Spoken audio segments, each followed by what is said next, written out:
할렐루야. 예, 반갑습니다. 계시록 16장 15절에 기록되어 있기를 보라 내가 도적같이 오리니 누구든지 깨어 벌거벗고 다니지 아니하고 부끄러움을 보이지 않는 자가 복이 있다고 말씀하셨습니다. 오늘도 증거되는 말씀을 통해서 그리스도로 옷 입고 축복을 받는 복된 자들 되시길 원합니다. 이 시간 허락하신 하나님 말씀은 계시록 3장 1절부터 6절까지입니다. 봉독해 드리겠습니다.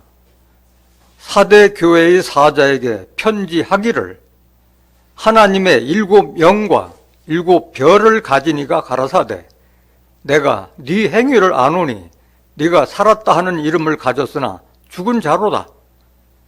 너는 일깨워 그 남은 바 죽게 된 것을 굳게 하라. 내 하나님 앞에 내 행위에 온전한 것을 찾지 못하였노니 그러므로 내가 어떻게 받았으며 어떻게 들었는지 생각하고 지키어 회개하라.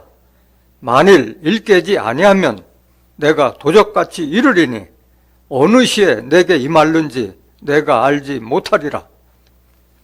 그러나 사대에 그 옷을 더럽히지 아니한 자 몇 명이 내게 있어 흰 옷을 입고 나와 함께 다니리니 그들은 합당한 자인 연고라.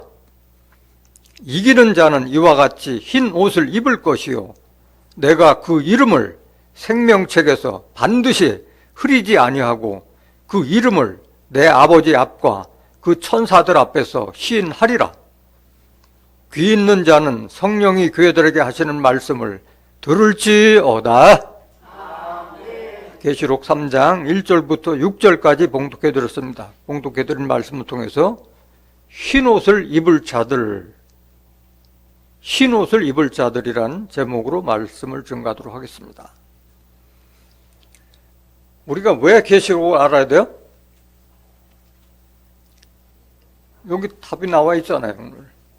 이기는 자는 흰옷을 입을 것이요 생명책에서 그 이름을 흐리지 않고 하나님 앞에서 천사들 앞에서 시인하리라고 약속했잖아요. 그런 축복을 받기 위해서 반드시 알아야 할 줄로 믿습니다. 원래 이 계시록은 요한계시록이 아니라 예수 그리스도의 계시예요. 계시록 1장 1절에 보면은 예수 그리스도의 계시라. 이는 하나님이 그에게 주사, 예수에게 주사 반드시 속히 될 일을 그 종들에게 모시려고 그 천사를 그 종 요한에게 보내어 지시하신 것이라 기록되어 있어요. 그래서 요한은 계시받은 자가 아니라 예수님의 천사로부터 지시받은 것을 기록해서 7교회에 보낸 편지로 기록된 것이 계시록인 거예요. 오늘은 사대교회에 보내는 편지입니다. 편지를 보내는 자는 그 인자 같은 이가 보낸 거예요. 사도 요한이 넣어보는 것을 책에 써서 7교회 보내라 하고 그 음성이 들리는 것을 뒤돌아보니까 인자 같은 이의 모습이 나타난 거예요.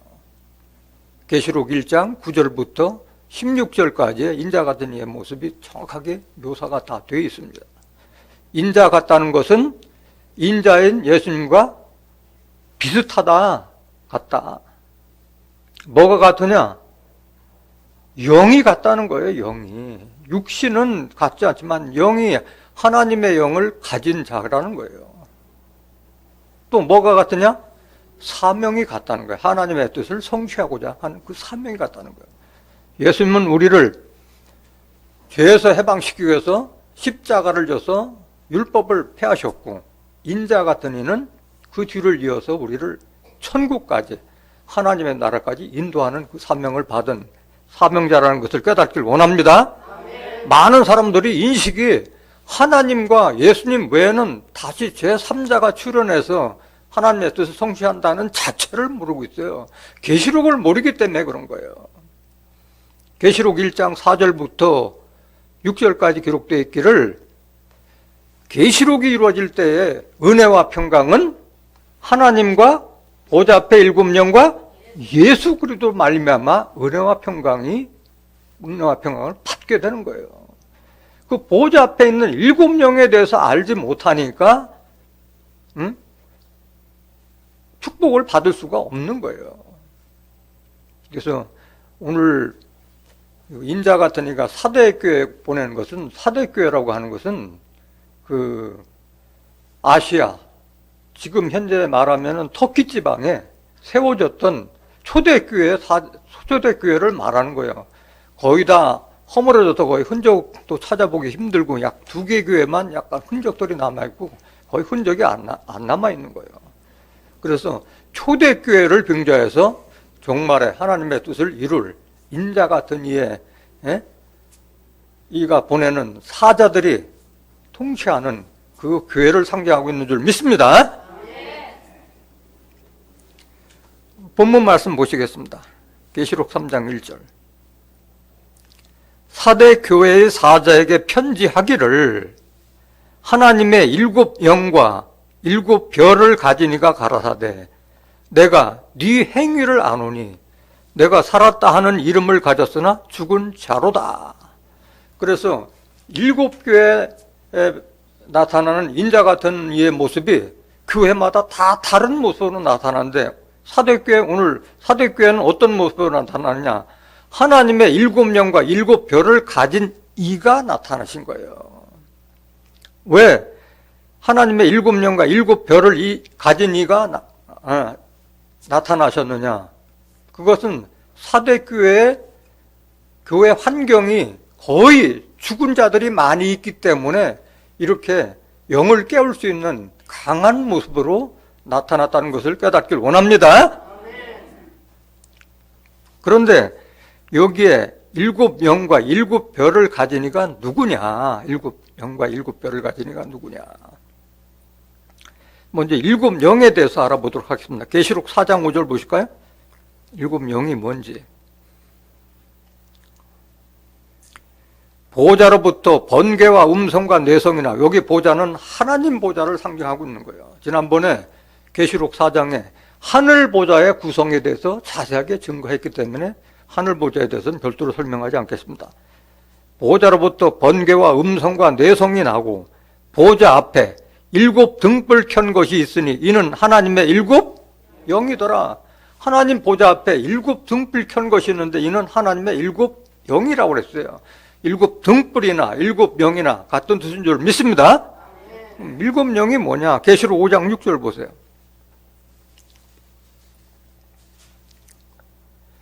내가 또 보니 보좌와 네 생물과 장로들 사이에 어린 양이 섰는데 일찍 죽임을 당한 것 같더라. 일곱 뿔과 일곱 눈이 있으니 이 눈은 온 땅에 보내심을 입은 하나님의 일곱 영이더라. 일곱 뿔과 일곱 눈이 있는데 이 눈은 온 땅에 보내심을 입은 하나님의 일곱 영이라고 말씀하셨어요. 뿔이나 일곱 눈이나 일곱 영 같은 뜻인 줄 믿습니다. 뿔이라고 하는 것은 그 권세를 상징하는 거예요. 권세. 짐승들도 힘있고 권세 있는 자들이 다 뿔이 있잖아요. 여기 일곱 눈이 있다고 하는 것은 눈은 뭘 상징하고 있어요? 이사야서 29장 10절에 눈은 선지자요, 머리는 선견자라 말씀하셨어요. 선지자를 눈으로 비유했다는 거예요. 그래서 일곱 뿔과 일곱 눈, 일곱 영은 일곱 선지자를 가지고 있는 인자 같은 이의 모습을 상징하고 있는 것을 깨닫기를 원합니다. 계시록 1장 16절 보세요. 계시록 1장 16절. 그 오른손에 일곱 별이 있고 인자 같은 이의 오른손에 일곱 별이 있고 그 입에서 좌우에 날선검이 나오고 그 얼굴은 해가 힘있게 비치는 것 같더라 라고 그랬어요. 인자 같은 이의 오른손에 일곱 별이 있다고 말씀하셨어요. 실상의 별이에요? 비유예요? 비유예요. 별은 이 지구보다도 더 큰 별이 얼마나 많은데 오른손에 별을 잡을 수 없잖아요. 비유잖아요. 별은 뭘 상징하고 있어요? 많은 사람들을 옳은 데로 인도하는 자는 하늘의 별과 같이 빛나리라. 지혜 있는 자는 궁창의 빛과 같이 빛날 것이요 많은 사람들을 옳은 데로 인도한 자는 별과 같이 빛나리라. 다니엘서 12장 3절에 그래서 많은 사람들을 옳은 데로 인도하는 선지자를 별 또는 눈으로 비한 줄로 믿습니다. 그 7별을 누가 가지고 있다고요? 인자 같은 이가 가지고 있는 거예요. 인자 같은 이가. 그러니까 7 선지자를 장악하고 있다는 거예요. 오른손에 있다는 것은 그 사람 내 손아귀에 있다는 얘기가 같은 말이잖아요. 같이 하나님의 뜻을 이룰 동역자들을 상징하고 있다는 것을 깨닫길 원합니다. 그래서 성경은 다 종말의 역사는 다 7별, 7뿔, 7눈에 의해서 이루어지는 거예요. 이것은 스가랴서 3장 9절에 보면 한 돌에 7눈이 있느니라 말씀하셨잖아요. 그 안에 새길 것을 새긴다고 말씀하고 이 땅의 죄악을 하루에 제하여버리라 그랬잖아.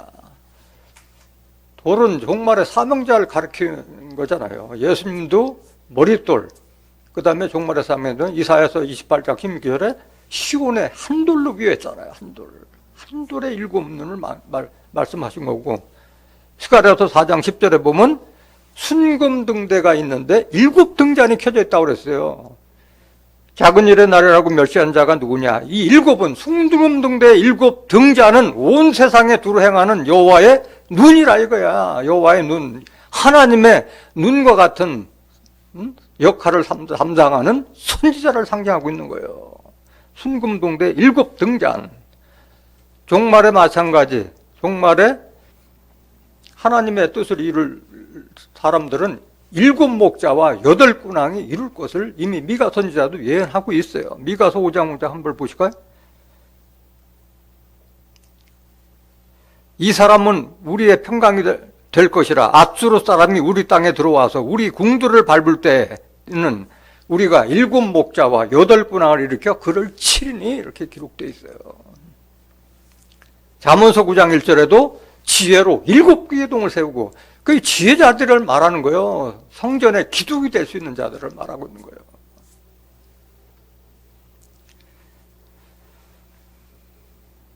영화를 떠야만이 그걸 볼 수 있는 거예요. 7뿔, 7눈, 7영, 7등잔, 한 돌에 7눈. 여러분들이 그거를 정확하게 깨달아야 돼요. 계시록 3장 1절 다시 한번 보세요. 사대 교회의 사자에게 편지하기를 하나님의 7영과 7별을 가지니까 가라사대 내가 네 행위를 아노니 내가 살았다 하는 이름을 가졌으나 죽은 자로다. 이 죽은 자들이 사대 교회는 많기 때문에 영적으로 육신이 죽은 게 아니라 영적으로 죽은 자들이 많기 때문에 이렇게 강한 모습으로 나타나신 거 인여 같으니까. 근데 여기 보면은 내가 네 행위를 아노니 말씀하셨어요. 우리의 일거수일투족을 다 감찰하시기 때문에 금방 알 수 있는 거예요. 대화를 나눠보면 금방 영적 수준을 다 알 수 있잖아요. 전도서 12장 14절 한번 보실까요?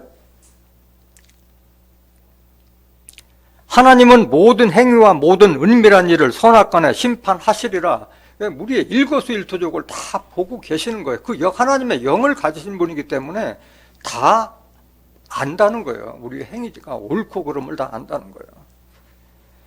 에레미야 17장 10절 한 번 더 보실까요? 에레미야 17장 10절.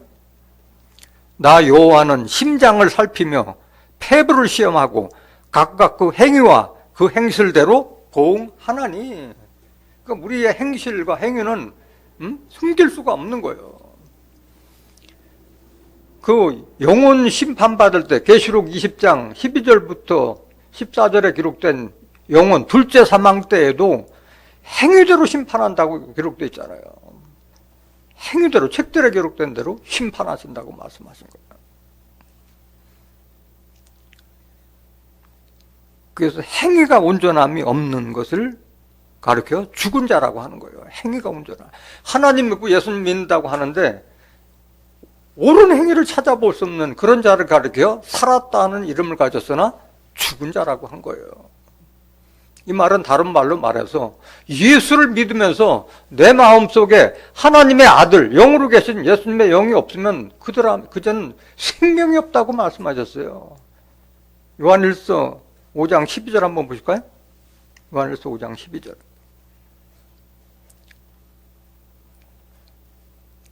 아들이 있는 자에게는 생명이 있고 하나님의 아들이 없는 자에게는 생명이 없는, 뭐 죽은 자나 마찬가지라는 거예요. 로마서 8장 9절에도 누구든지 그리스도의 영이 없으면 그리스도의 사람이 그리스도의 사람도 아니에요. 죽은 자나 마찬가지라는 거예요. 야고보서 2장 26절 보세요.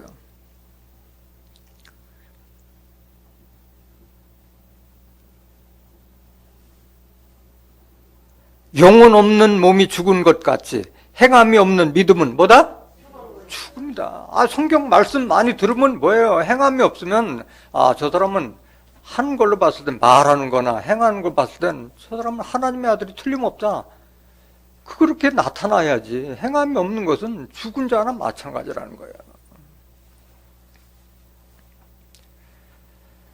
계시록 3장 3절 보세요. 이렇게 책망을 하시는 거예요. 살았다는 일만 가져서나 죽은 자가 많다. 그러므로 네가 어떻게 받았으며 어떻게 들었는지 생각하고 지키어 회개하라. 그러니까 처음 말씀을 받았을 때 얼마나 기뻤느냐. 이거 말씀 받았을 때 어떻게 네가 말씀을 받았으며, 택한 자가 아니면 말씀을 들을 수가 없잖아요. 지금 이런 말씀을 아무 데서나 들을 수 있는 것이 아니잖아요. 창세전부터 택해서 듣게 했다고 말씀하셨잖아요. 에베소서 1장 3절에서 6절에 기록된 말씀과 같이 창세전부터 택해서 말씀을 듣게 한 거예요. 아들들이 되기 위해서 듣는 거예요. 네가 어떻게 받았으면 어떻게 들었는지 생각하고 지키어 회개하라. 뭘 회개하라는 거예요? 살았다는 일 같으나 죽은 행위에서 벗어나서 제발 옳은 행위를 하라는 거예요. 옳은 행위. 하나님의 자녀들다운, 빛의 자녀들다운 착하고 의롭고 진실한 빛의 아들과 같이 그걸 보이라는 거예요. 에베소서 5장 9절. 빛의 열매는 모든 착함과 의로움과 진실함에 있다고 말씀하셨잖아요. 그걸 행위를 회개하라는 거예요. 죽은 자에서 제발 깨어나라. 그러므로 내가 어떻게 받았으며 어떻게 들었는지 생각하고 지키어 회개하라. 만일 일 깨지 아니하면, 깨어 일어나지 아니하면, 영적으로 깨어 일어나지 아니하면 내가 도적같이 이르니 어느 시에 내게 임할는지 내가 알지 못하리라. 이렇게 기록되어 있는데도 많은 사람들이 오늘날 예수님이 도적같이 올 것으로 굳게 믿고 있어요. 도적같이 오는 자들은 멸망이 호련히 임한다는 자체를 알지 못하고 있는 거예요. 그저 유전과 전통을 안 들어서 주의 날이 도적같이 이룰 것만 믿었지 성경을 확인하지 않으니까 도적같이 오는 자들은 멸망이 이른다는 것 자체를 모르고 있다는 거예요. 그게 어둠 속에 있다는 거예요. 깨닫지 못하는 자들이기 때문에 그런 거예요. 데살로니가전서 5장 1절 보세요. 도적같이 임하는 자들이 누구에게 도적같이 임하는지.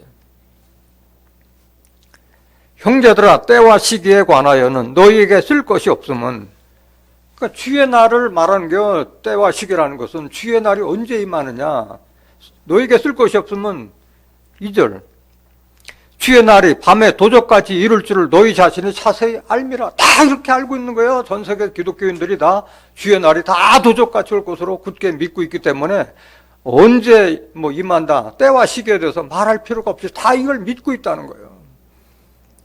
3절부터 내용을 모르니까 그래요. 이렇게 도적같이 이르는 자들은 다 멸망이 임한다는 자체를 모르고 있는 거예요. 3절 보세요.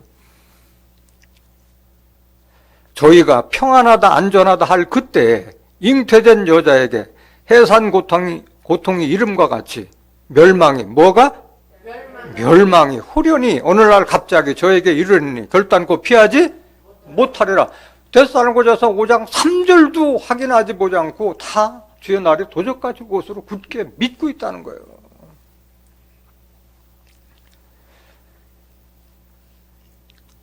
또 누구에게 도적같이 오느냐? 오늘 서두에서 말씀드렸지만은 자기 옷을 지켜서 벌거벗고 다니지 않은 자가 복이 있다고 그러는데, 자기 옷을 지키지 못하고 벌거벗어서 부끄러움을 보이는 자들에게 도둑같이 온다고 그랬어요. 계시록 16장 15절 한번 보실까요?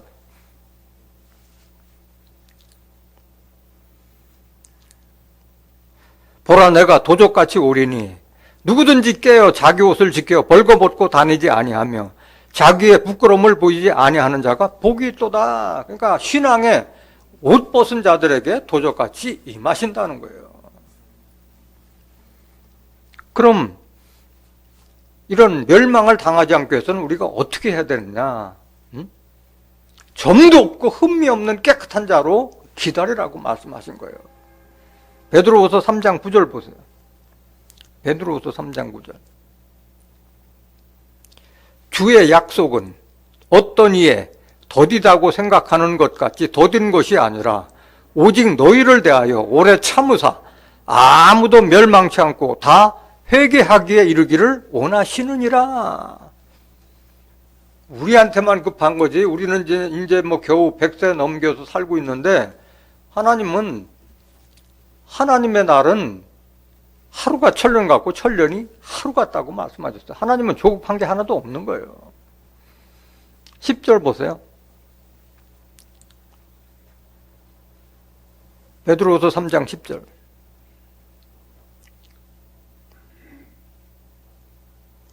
그러나 주의 날이 도적같이 오리니 그날에는 하늘이 큰 소리로 떠나가고 체질이 뜨거운 불에 풀어지고 땅과 그 중에 있는 모든 일이 드러나리로다. 이 모든 것이 이렇게 풀어지리니 너희가 어떠한 사람이 되어야 마땅하뇨.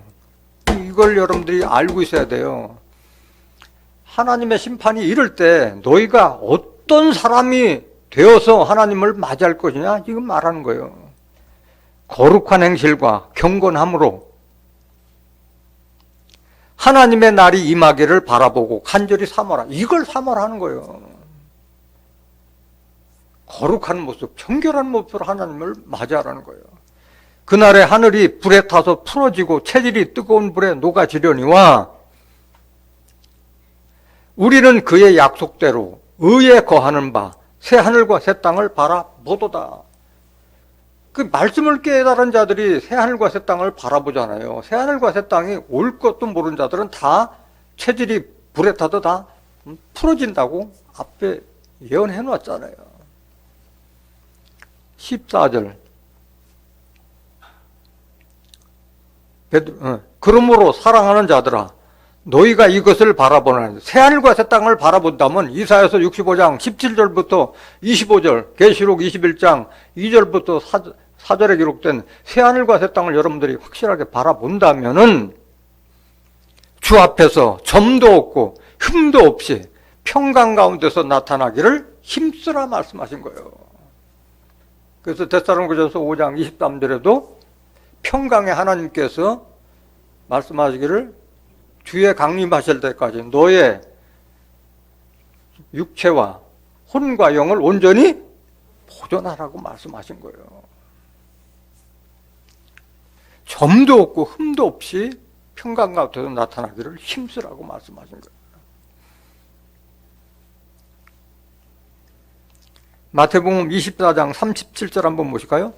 인자의 임함은 뭐와 같다? 어느 때와 같다? 노아의 때와 같다 그랬어요. 노아의 때와 같다는 거예요. 노아 때도 다 의로운 자, 의인들이 다 구원받잖아요. 죄인들이 구원받는 게 아니에요. 노아의 때와 같이 인자의 임함도 그러하리라. 홍수전에 노아가 방주에 들어가던 날까지 사람들이 먹고 마시고 장가들고 시집가고 있으면서 홍수가 나서 저희를 다 멸하기까지 깨닫지 못하였으니 인자의 임함도 이와 같으리라. 40절. 그때에 하나님께서 임하실 때, 심판 날이 임하실 때 두 사람이 밭에 있음에 하나는 데려감을 당하고 하나는 버려둠을 당할 것이요. 두 여자가 매를 갈고 있음에 하나는 데려감을 당하고 하나는 버려둠을 당할 것이니라. 그러므로 깨어있으라. 어느 날에 너희 주가 임할는지 너희가 알지 못함이라. 깨어있으라는 것은 육신의 자며 영적인 자며 영적으로 깨달아서 하나님의 뜻과 섭리를 제발 깨닫고 기다리라 하는 거예요. 점도 없이 흠도 없이 그날을 기다리라는 거예요. 너희가 알지 못함이니라. 너희도 아는 바니 만일 집주인이 도적이 어느 경점에 올 줄 알았다면 깨어있어 그 집을 뚫지 못하게 하였으리라. 여러분들이 주의 날이 언제 임하신다는 것을 알으면 경건한 마음으로 기다릴 거 아니겠어요? 노아 때도 마찬가지. 노아와 일곱 식구들은 전부 다 일주일 전에 이미 홍수 심판이 올 것을 다 알았잖아요. 그 전에 이미 방주도 다 예비했고. 마찬가지예요. 같은 말이에요. 44절. 그러므로 너희도 예비하고 있으라. 이거예요. 준비하고 있으라는 거예요. 생각지 않은 때 인자가 오리라. 생각지 않은 때 인자가 오는 것이 이게 도적같이 만나는 거예요. 그러니까 도적같이 올 것을 이미 성경적으로 아는 자들은 깨어서 신앙의 옷을 입잖아요. 그런데 신앙의 옷을 입지 않고 부끄러움을 보인 자에게는 도적같이 만다는 거예요.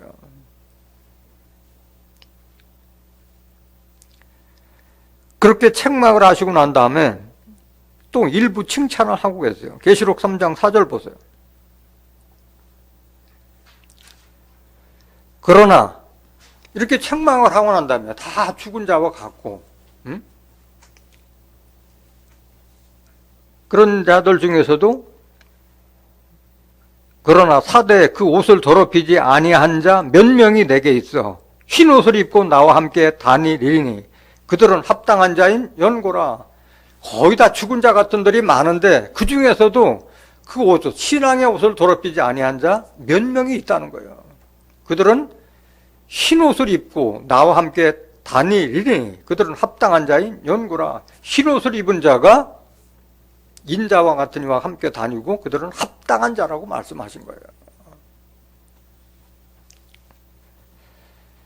여기에 보면은 흰 옷을 입은 자라고 그랬는데 칼라가 흰 옷을 말하는 것이 아니에요. 흰 옷은 다 신앙의 옷을 상징하고 있는 거예요. 신앙의 옷. 계시록 3장 18절 한번 보실까요? 계시록 3장 18절. 내가 너를 권하노니 내게서 불로 연단한 금을 사서 부여하게 하고 흰 옷을 사서 입어 벌거벗은 수치를 보이지 않게 하고 그랬잖아요. 흰 옷을 사서 입어야지 벌거벗은 수치를 보이지 않는다고 말씀하신 거예요. 신앙의 옷을 말한 줄 믿습니다. 불로 연단한 금도 하나님의 말씀을 상징한 거고 안약을 사서 눈에 발라보는 것도 하나님의 말씀을 상징한 거잖아요. 전부 다 말씀. 흰 옷을 사서 입으라는 것은 스스로 자기를 점도 없고 흠도 없고 정결한 거룩한 그런 모습으로 기다리는 걸 말하고 있는 거예요. 다니엘서 12장 10절 한번 보세요. 다니엘서 12장 10절. 많은 사람이 연단을 받아 스스로 정결케 하며 희게 할 것이나 이렇게 기록됐잖아요. 말씀으로 연단을 받아서 스스로 자기를 깨끗해 하고 희게 할 것이나 내가 점도 흠도 없는 그런 깨끗한 모습을 말하고 있는 거예요. 악한 사람은 악을 행하리니 악한 자는 아무도 깨닫지 못하되 오직 지혜 있는 자는 깨달으라. 지혜로서 깨달은 자만이 자기를 깨끗하게 한다고 말씀하셨어요. 요한일서 3장 2절부터 3절에도 하나님이 우리를 나타나실 때는 우리가 그리스도와 같은 것을 아는 자들은 자기를 깨끗하게 한다고 말씀하신 거예요. 예수님의 모습이 예수님이 변화산상에 올라갔을 때 그 얼굴이 해같이 빛나고 그 옷이 빛과 같이 휘어졌다고 말씀하셨잖아요. 마태복음 17장 1절에서 2절에 기록된 말씀과 같죠. 흰 옷을 입으라고 하는 것은 예수님의 속옷을 입으라는 거예요. 속옷. 응? 후지 않고 통으로 짠 그 속옷을 입으라는 거예요. 겉의 말, 귀의 말씀이 아니라 실상의 말씀을 창세기부터 계시록까지 통째로 깨달을 수 있는 그 말씀의 옷을 입으리라는 거예요. 요한복음 19장 23절 한번 보세요. 군병들이 예수를 십자가에 못 박고 그의 옷을 취하여 네 깃에 나눠 각각 한 깃씩 얻고 속옷도 취하니 이 속옷은 호지 않고 위에서 통으로 짠 것이라. 이런 옷이 어디 있어요?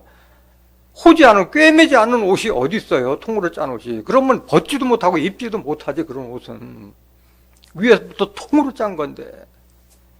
하나님의 말씀으로 전신갑주였다는 말씀이요. 에베소서 6장 10절부터 17절까지 기록된 말씀과 같이 하나님의 말씀으로 전신갑주였다는 거예요. 하나님의 영과 예수님과 하나가 된 그걸 말하고 있는 줄 믿습니다.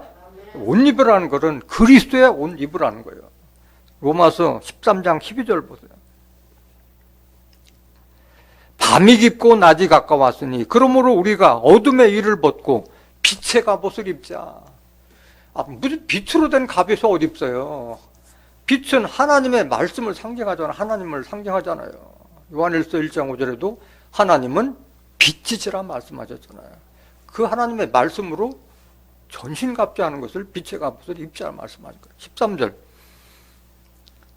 낮에와 같이 단정히 행하고 방탕과 술 취하지 말며 음란과 호색하지 말며 쟁투와 시기하지 말고 이런 육신의 것을 다 벗어버리고 그리스도로 옷 입으라는 거예요. 14절. 오직 주 예수 그리스도로 옷 입고 정욕을 위하여 육신의 일을 도모하지 말라. 육신의 정욕을 다 십자가에 못 박고 그리스도의 말씀으로 전신갑주하는 것이 흰옷을 입는 것인 줄로 믿습니다. 예수록 3장 5절 보세요. 이렇게 칭찬하고 난 다음에 이기는 자에 대한 축복을 말씀하시는 거예요. 이기는 자는 이와 같이 흰옷을 입을 것이요 내가 그 이름을 생명책에서 반드시 흐리지 아니하고 그 이름을 내 아버지 앞과 그 천사들 앞에서 시인하리라. 얼마나 큰 축복이에요. 흰옷을 입으면 나와 함께 다니는 자로 합당한 자라고 말씀하세요. 주와 합당한 자, 주와 함께 다니는, 주와 동행하는 자, 하나님과 동행하는 자. 그 이름을 생명책에서 반드시 흐리지 아니하고 생명책에 농명되는 것도 중요하지만은 여기 흐리지 아니하는 보면 흐리는 자도 있다는 거예요. 생명책에 농명됐어도 그 생명책에 농명된 이름을 흐리는 자도 있다는 거예요. 그런데 이기는 자에게는 생명책에도 반드시 흐리지 아니하고 그 이름을 내 아버지 앞과 그 천사들 앞에서 시인하리라. 얼마나 큰 축복이에요. 하나님 앞에서 이 사람은 하나님의 사람이라고 시인한다고 말씀하셨잖아요.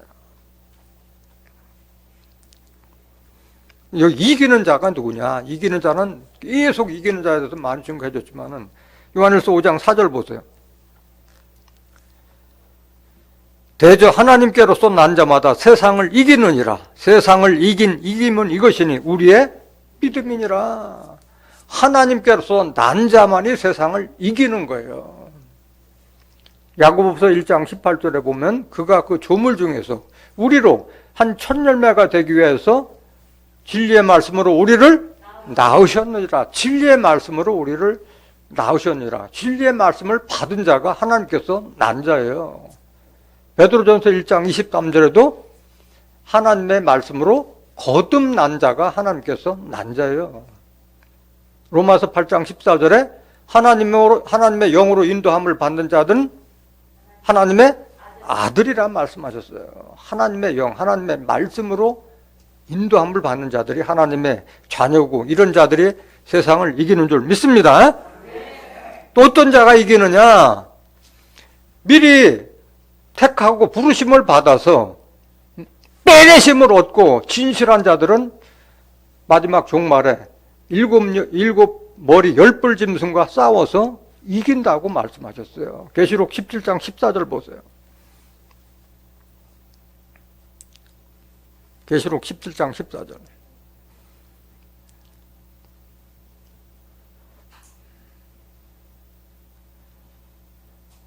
저희가 어린 양으로 더불어 싸우려니와 누구하고 싸우느냐?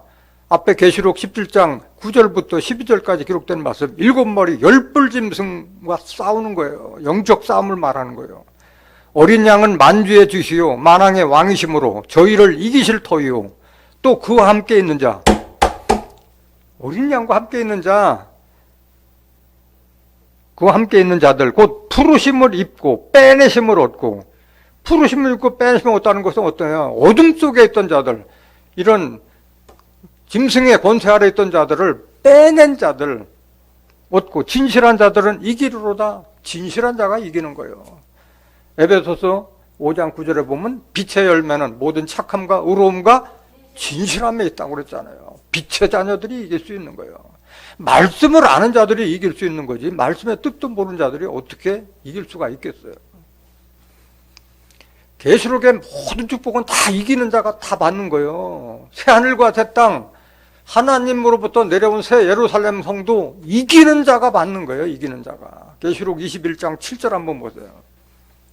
이만큼 이기는 자가 중요한데 이기는 자에 대해서 알지 못하면 축복 받지 못하는 거예요. 계시록 21장 7절 한번 보세요.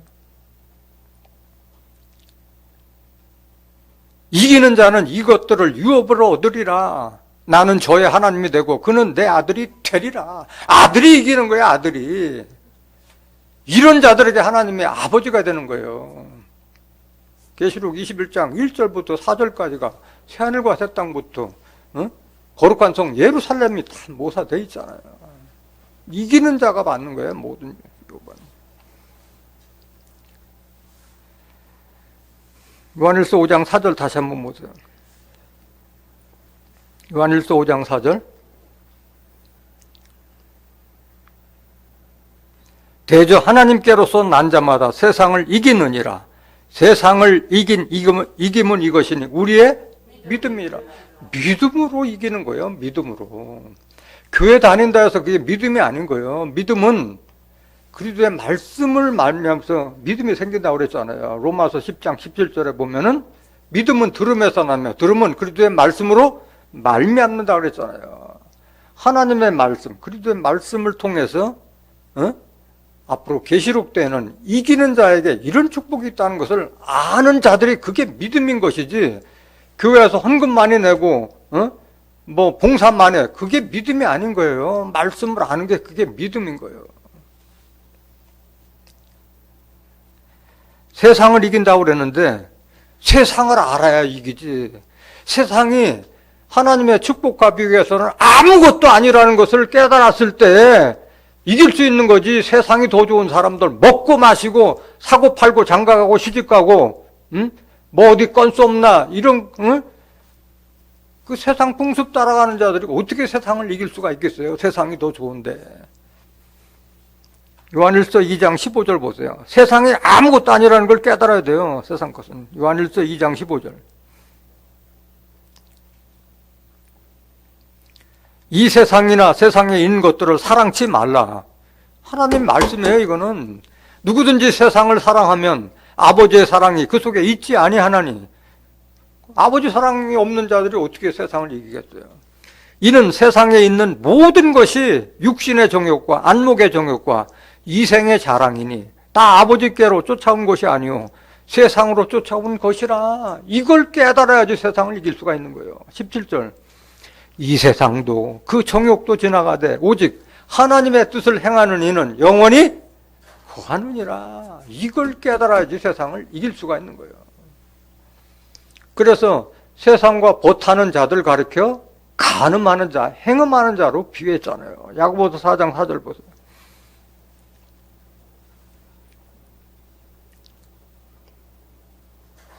간음하는 여자들이요 세상과 벗된 것이 하나님의 원수임을 알지 못하느뇨. 그런즉 누구든지 세상과 벗이 되고자 하는 자는 스스로 하나님과 원수되게 하는 것이나. 이걸 깨달아야지. 하나님, 세상과 벗하는 자들은 하나님과 원수되는 거고 그 남편 되신 하나님을 저버리는 간음 행위라는 것을 알아야지 버릴 수가 있는 거지. 세상을 이기기 위해서는 세상을 십자가에 못 박고 세상이 나에 대해서 못 박아야만 이길 수가 있는 거예요. 예수님도 십자가 지시면서도 내가 세상을 이겼다고 말씀하시고 다 이뤘다고 말씀하셨잖아요. 갈라디아서 6장 14절 보세요. 그러나 내게는 우리 주 예수 그리스도의 십자가 외에 결코 자랑할 것이 없으니 그리스도로 말미암아 세상이 나를 대하여 십자가에 못 박히고, 세상이 나를 대해서 십자가에 못 박혀 나하고 세상은 상관이 없는 거예요. 내가 또한 세상을 대하여 그러하니라. 이게 이길 수 있는 거예요. 이게 이길 수 있는 거예요.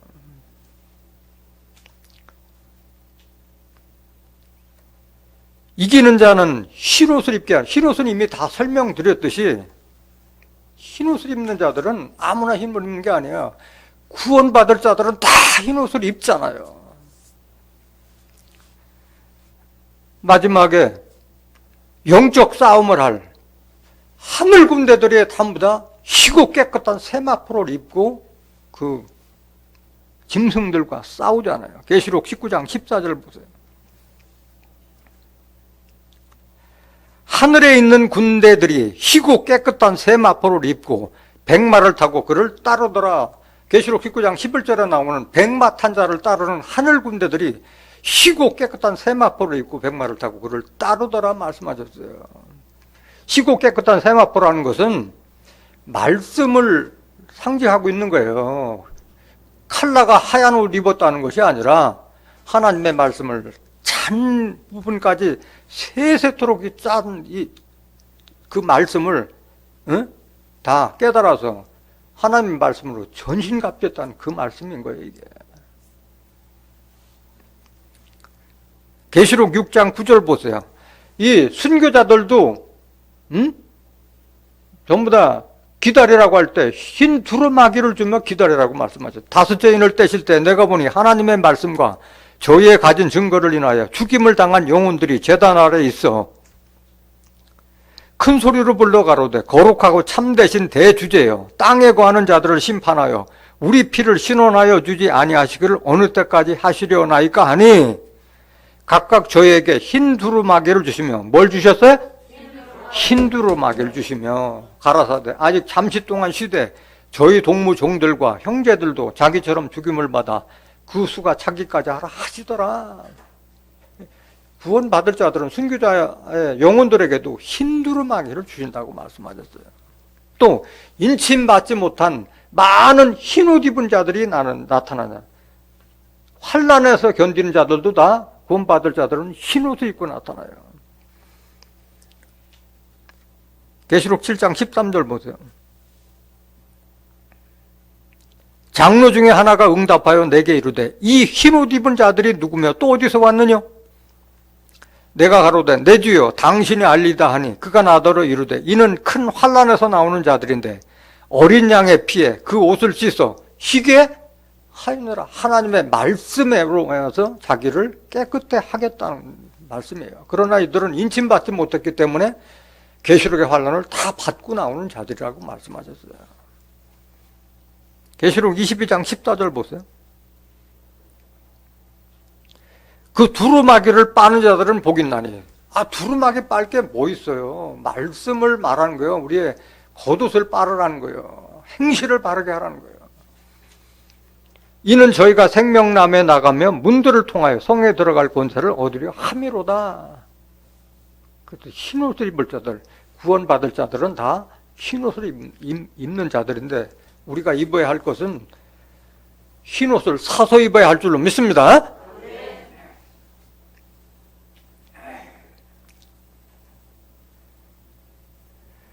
또 흰옷을 이기는 자는 흰옷을 입을 것이요 그 이름을 생명책에서 반드시 흐리지 아니한다고 그랬는데 중요한 것은 생명책에 농명된 자가 되어야 되는 거예요. 생명책에 농명되지 아니하면 다 짐승에게 경배한다고 말씀하셨어요. 생명책에 농명되지 않은 자들은 짐승에 다 경배하고 생명책에 농명되지 않은 자들은 영혼도 구원받을 수 있다 없다?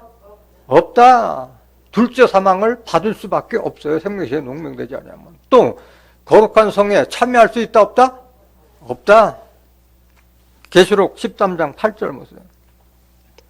죽임을 당한 어린 양의 생명책에 창세 이후로 농명되지 못하고 이 땅에 사는 자들은 다 짐승에게 경배하리라. 예외가 없어요. 생명책에 농명되지 않으면 다 짐승과 우상들에게 넘어갈 수밖에 없는 거예요. 제 말씀이 하나님 말씀이요?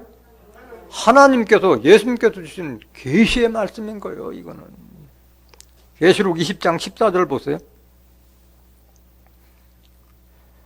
사망과 음부도 불못에 던지우니 이것은 둘째 사망 곧 불못이라. 누구든지 생명책에 기록되지 못한 자는 불못에 던지우더라. 이거 얼마나 억울한 일이에요. 교회를 죽을 때까지 다니면서도 생명책에 농명되지 못하면 다 불못에 들어가는 거예요. 영혼까지도 구원받지 못한다고 기록되어 있는 거예요. 이 말씀을 여러분들이 알고 있는 것이 얼마나 큰 축복인 거예요. 여러분들의 신앙이 헛수고가 되지 않기 위해서는 이게 명심해야 되는 말씀이에요. 이 말씀은. 계시록 21장 27절 보세요. 무엇이든지 속된 것이나 가증한 일 또는 거짓말하는 자는 결코 그리로 들어오지 못하되, 그리로는 어딜 말하는 거야? 새하늘과 새 땅, 하늘로부터 하나님께로 내려오는 거룩한 새 예루살렘 성을 말하는 거예요. 계시록 21장 2절부터 4절에 기록된 말씀이에요. 그리로 들어오지 못하되 오직 어린 양의 생명책에 기록된 자들 뿐이라. 그 두 번째 이루어지는 새하늘과 새 땅과 거룩한 성 새 예루살렘 성에 들어가는 것도 생명책에 농명된 자만이 들어가는 줄 믿습니다. 또 그 이름을 하나님 앞과 천사들 앞에서 시인하리라고 말씀하셨어요. 얼마나 당당해요. 하나님 앞에서 이 사람은 하나님의 사람이다, 이 사람의 행위를 내가 안다 보장해 주는데 얼마나 신이 나는 거냐고. 누가 해? 보혜사가 해요. 대언자가 하는 거예요. 요한일서 2장 1절 보세요.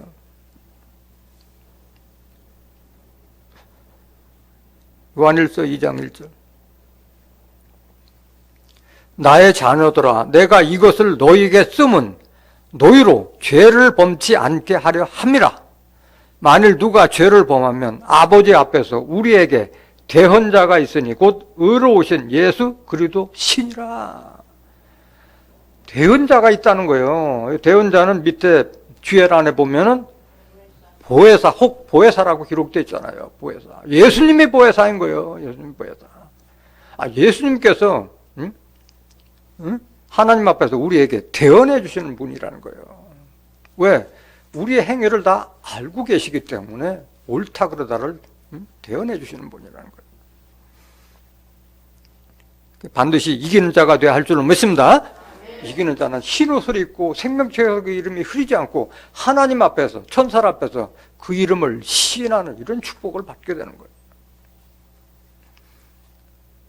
그럼 우리가 생명책에 농명되고 흰 옷을 사서 입으려면 어디서 신앙생활을 해야 돼요? 시온과 예루살렘에서 말씀을 듣지 아니하면 오늘 계시록과 같은 이런 섭리를 알지도 못할 뿐만 아니라 흰 옷이 뭔지, 생명책에 농명되는 것이 뭔지 알 수 없는 거예요. 이사야서 4장 3절 보세요. 시온에 남아있는 자, 예루살렘에 머물러 있는 자, 곧 예루살렘에 있어 생존한 자 중 농명된 모든 사람은 거룩하다 칭함을 얻으리니. 중요한 거예요. 시온에 왔다 해서 다 생명책에 농명되는 게 아니에요. 예루살렘에 머물러 있는 자, 예루살렘에 있어 생존한 자 중, 끝까지 살아남은 자 중 농명될 수가 있는 거예요. 농명된 모든 사람은 거룩하다 칭함을 얻으리니. 깨끗하다 못해 거룩하다 칭함을 얻는다고 말씀하셨어요. 하나님의 뜻은 우리의 거룩함이라고 그랬잖아요. 데살로니가전서 4장 3절에 하나님은 우리가 거룩하기를 바라시는 거예요. 4절 보세요. 생명체가 농명되는 것은 반드시 시온과 예루살렘에서 생존한 한 자 중 생명책에 농명된 자가 돼야 되는 거예요. 생명책에 농명된다는 것은 오늘 여기 이기는 자에 대한 축복이면 내가 이기는 자의 자격을 갖추는 게, 그게 생명책에 농명되는 거예요. 성경에 기록된 약속을 받을 수 있는 그 자격을 갖추는 거, 그게 농명되는 거고, 그것이 인정받는 거, 인침받는 거나 마찬가지인 거예요. 이는 주께서 그 심판하는 영과 소멸하는 영으로 시온의 딸들의 더러움을 씻으시며 예루살렘의 피를 그 중에서 청결케 하실 때가 되면, 이게 흰옷을 입는 거예요. 심판하는 영, 이것은 잘못된 것은 버리라. 영이라는 것이 뭐예요? 요한복음 6장 63절에 살리는 것은 영이요 육은 무익하니라. 내가 너에게 이런 이 말이 영이요 생명이라. 하나님의 말씀으로 시온의 딸들의 더러움을 씻는 거야. 영적인 더러움을 씻는다는 거는 그걸 말하고 있는 거잖아요. 예루살렘의 피를 그 중에서 청결케 한다는 것은 영혼을 깨끗하게 한다는 거예요. 영혼을. 깨닫기 원합니다. 이사야서 61장 1절 보세요. 이사야서 61장 1절. 주 여호와의 신이 내게 임하였으니 이는 여호와께서 내게 기름을 부으사 가난한 자에게 아름다운 소식을 전하게 하려 하심이라. 나를 보내사 마음이 상한 자를 고치며 포로된 자에게 자유를, 갇힌 자에게 노임을 전파하며 여호와의 은혜의 해와 우리 하나님의 신원의 날을 전파하여 모든 슬픈 자를 위로하되, 무릇 시온에서 슬퍼하는 자에게 화관을 주어 그 죄를 대신하며 희락의 기름으로 그 슬픔을 대신하며 찬송의 옷으로, 무슨 옷으로? 찬송 옷으로 그 근심을 대신하시고 그들로 의의 나무 곧 여호와의 심으신 바 그 영광을 나타낼 자라 일컬음을 얻게 하려 하심이니라. 여기 시온에서 슬퍼하는 자에게 화관을 주어서 그 죄를 대신한다고 말씀하셨잖아요. 이것은 마치 이사야 선지자가 이 말씀을 하나님께 받은 것처럼 묘사되어 있지만은 이게 사실 이 말씀은 누구에게 임한 거예요? 예수님한테 임한 말씀이에요. 예수님을 선지자를 빙자해서 기록된 말씀인 거예요. 이것이 호세아서 12장 10절에 보면 선지자를 빙자하여 비유로 베풀었다고 말씀하셨잖아요. 10절 한번 보세요. 이사야서 61장 10절. 이사야 61장 10절. 내가 여호와로 인하여 크게 기뻐하며 내 영혼이 나의 하나님으로 인하여 즐거워하리니 이는 그가 구원의 옷으로 내게 입히시며 의의 겉옷으로 내게 더하심이 신랑이 사모를 쓰며 신부가 자기 보물로 단장함 갖게 하셨음이라. 하나님께서 구원의 옷으로 내게 입히고 의의 겉옷으로 내게 입는데, 구원의 옷, 의의 옷이 어디 있어요? 말씀의 옷을 상징하고 있는 거잖아요. 말씀의 옷. 흰 옷을 상징하는 거예요. 이 말씀 자체가.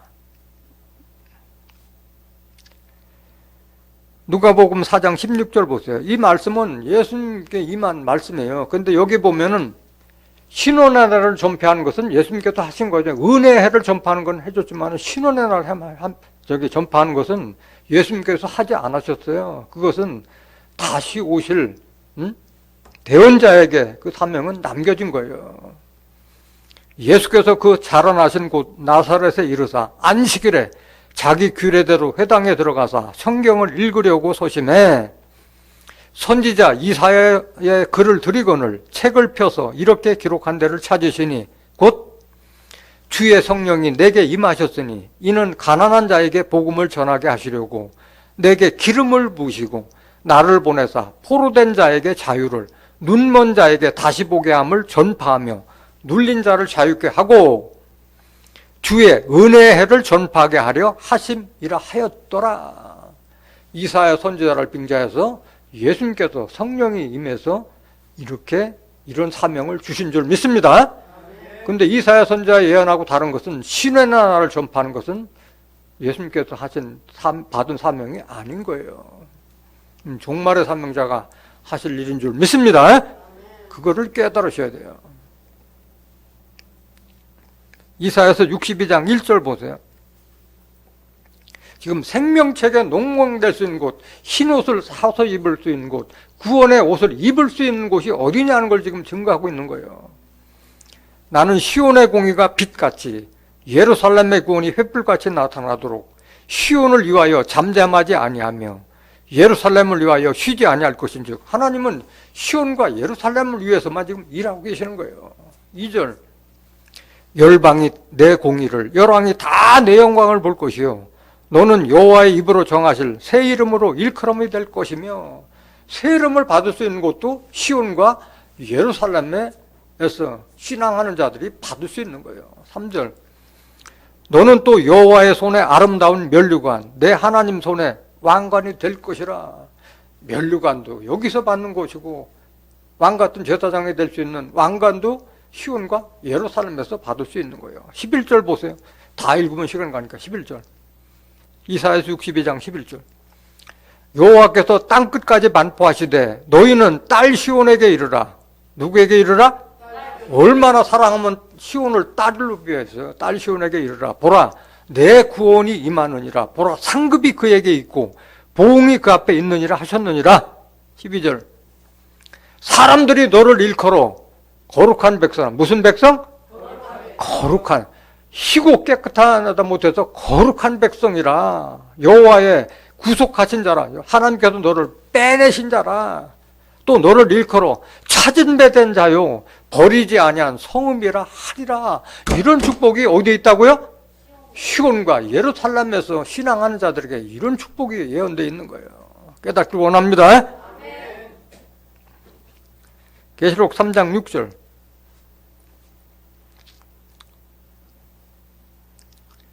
귀 있는 자는 성령이 교회들에게 하시는 말씀을 들을지어다. 이거 뭐 7교회 다 똑같은 말씀 있잖아요. 수없이 증거했잖아요. 귀는 달렸을 때 들을 수 없는 귀가 있다니까. 응? 소경, 눈은 달렸을 때 보지 못하는 소경들은 봐도 못 봐, 들어도 못 깨달아요.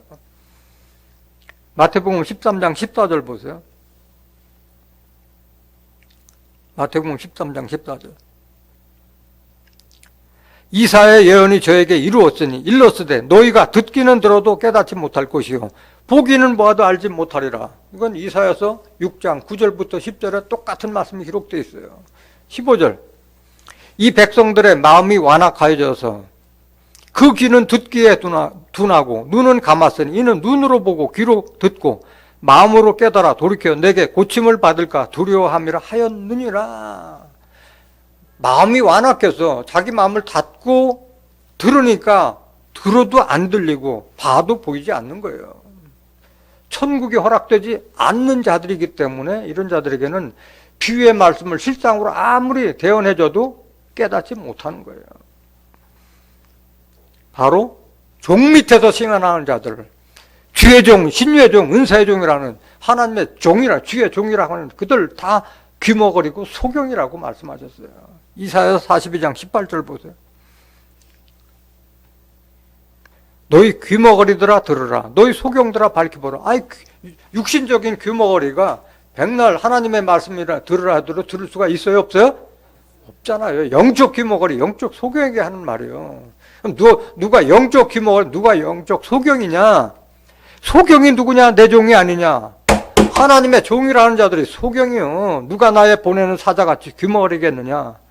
누가 나와 친한 자같이 소경이겠느냐? 누가 여호와의 종같이 소경이겠느냐? 성경엔 분명히 하나님의 아들이라고 그렇게 하나님께서 난 자마다 세상을 이긴다고 했는데 그걸 보면서도 종이라고 하는 자들, 이들이 귀머거리 소경이라는 거예요. 이들이. 20절. 네가 많은 것을 볼지라도 유의치 아니하며 귀는 밝을지라도 듣지 아니하는도다. 여호와께서 자기의 의로우심을 인하여 기쁨으로 그 교훈을 크게 하며 존귀케 하려 하셨으나 이 백성이 도적맞으며 탈취를 당하며 다 굴속에 잡히며 옥에 갇히도다. 노략을 당하되 구할 자가 없고 탈취를 당하되 도로 주로 할 자가 없도다. 그러니까 소경이 소경을 잃는다 하면 다 구덩이에 빠진다고 그랬잖아요. 그러니까 자기가 영안이 뜨지 못하니까 이 종들을 따라가는 거예요. 이렇게 예언됐다는 이 이사야서 42장 18절부터 22절까지의 말씀도 보질 못하고 듣지 못하니까 소경과 귀머거리 돼서 멸망의 일로 가고 있는 거예요. 요한복음 8장 47절 보세요. 하나님께 속한 자는 하나님의 말씀을 듣나니 너희가 듣지 아니하면 하나님께 속하지 아니하였음이라. 듣는 자가 하나님께 속한 자고 듣지 않은 자는 하나님께 속하지 아니하였기 때문에 듣지 못하는 귀머거리 소경이기 때문에 어쩔 수가 없는 거예요. 성령이 교회들에 가시는 말씀을 들을지어다. 성령 자체는 말을 할 수가 없잖아요. 성령을 받은 사람이 대언의 영으로 말씀하시는 거예요. 요한일서 5장 7절에 보면 증거하는 이는 성령이시니 성령은 진리나 진리의 말씀을 가진 진리의 성령이 증거하는 그 말씀을 들으라는 말씀인 거예요. 계시록 19장 10절에 보면 예수의 증거는 대언자를 통해서 증거하는 거잖아요. 저도 지금 이제 예수님을 대신해서 진리의 성령을 대신해서 여러분들에게 성경에 있는 말씀을 대언해 주는 거잖아요. 깨닫는 자 되시길 원합니다. 반드시 이기는 자가 되어서 흰옷을 사서 입고 생명책에서 여러분들의 이름이 흐리지 않고 하나님과 천사 앞에서 여러분들을 시인하고 인정받는 그런 축복받는 이기는 자들이 되시기를 예수님의 이름으로 간절히 축원합니다. 말씀 마치겠습니다.